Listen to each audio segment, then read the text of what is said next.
Hi all, it's Dr. Nick here. In this video, I want to talk to you about how to prepare for and run your first obstacle course race.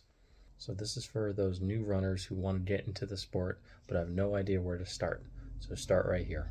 First, you need to make the decision whether or not I want to run one of these races. So that's the first thing. You need to commit to yourself and say to yourself that I can do this and that I want to do this. Because it's not easy, but if it wasn't easy, everyone would be doing it. Then you gotta put together a training plan. So if you're running a longer distance, you need to be planning for maybe 6 to 12 weeks in advance. A shorter distance means you can get away with a little bit less, but make sure that you have a plan. Either it's, you gotta be doing some sort of cardio, you need to do some sort of lifting, some sort of running. But if you write down your plan, step by step, day by day, follow it to a T with progressions, then you're going to be, a lot better place come race day. Always do your research in regarding to the race. Like, where's the race going to be? Is it going to be on a mountaintop? So you're going to be needing, to train a little bit more hilly. Is it going to be on a flatter terrain? Is it going to be a Spartan race where you might have to do burpees if you fail an obstacle? Is it going to be a savage race where you just need to complete the obstacles to move forward? So make sure you know exactly what you're getting into before you go and do it. Now, the next 3 tips I'm going to show you are probably the 3 most important things you need to work on in your preparation. The first one is your grip. So grip strength or grip endurance, something like that. You can start with just hanging on a pull-up bar to progress you to doing pull-ups as well. Or even better, if you have the opportunity to practice some of the obstacles like monkey bars and things like that, definitely give that a try. But the grip strength is not just hanging on for dear life. You need to be able to hang on and then manipulate, yourself and move yourself forwards on the obstacle. So it's a grip, and then you release and grab the next run or ring or whatever. And then you grip that, and then you progress yourself forwards. Now, this can be challenging if there are handholds that may be a little bit different, such as like a rope where you're going to have to hold like that. Then it could also be something like a rock climbing hold where it's a lot more finger-esque, So make sure you train your grips, train your grip strength in lots of different ways to prepare yourself for the lots of different obstacles that you're going to see on the course. The second one is going to be leg strength, or even leg power.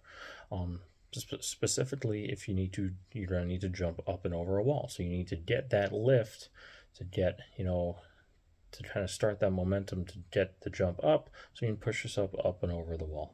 Another big thing to do is to work on some sort of deadlift or a hinge movement, because some of these obstacles involve picking up an atlas stone or flipping a tire.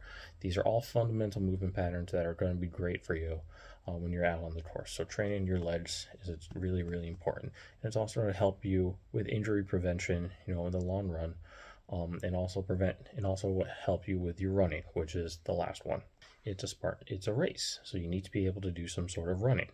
And strength training is going to help with that as well. When you're doing your runs, most of them should be slower. You don't need to go out and go as fast as you can every single time out. It's really good to build up your base, build up your VO2 max, with longer, slow distance runs. That's going to, build your endurance base so you can go longer and go further for longer. This is also going to help you when you start incorporating speed work involved, because you'll be able to handle that load a little bit better, because you'll be able to breathe deeper with your runs.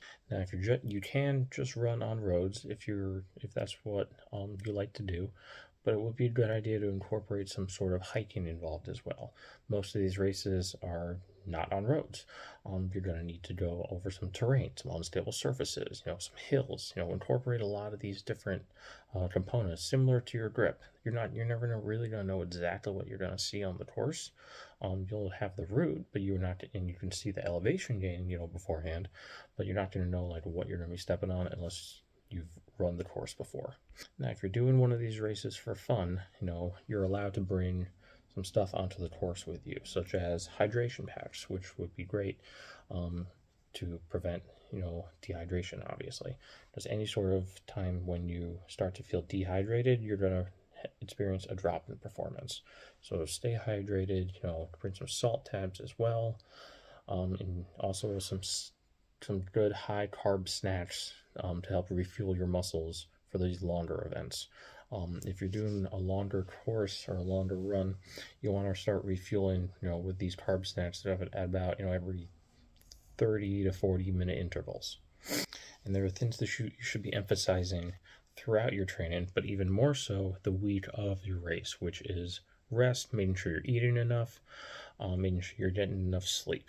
The week of your race is when a week or usually a week beforehand. But if you're running a longer race, you want to start your taper, dumbing down about 3 weeks beforehand, and this is called a taper. So this allows your muscles to go into that race as fresh as possible, as strong as possible. You don't ever want to stop the training, so it's just a slow and gradual decrease in your training. But while you're on the week of the race, you want to make sure that you're getting enough sleep, you're getting enough protein, you're drinking enough water. Now, once you get to the course, make sure you warm up. Make sure your muscles, are going to be ready to go. At least run a mile. Do some squats, things like that. Even working on your grips and your arm strength as well.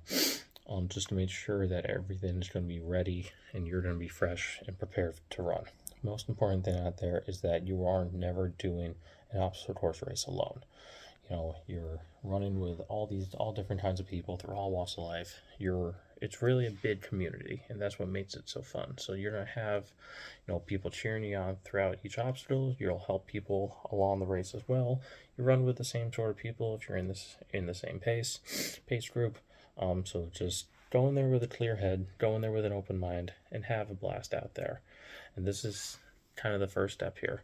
So don't forget to like, subscribe, and share this video, and go ahead and click the link in the comments, and that'll give you a free obstacle checklist, kind of similar to what you'll see in this video. Good luck out there.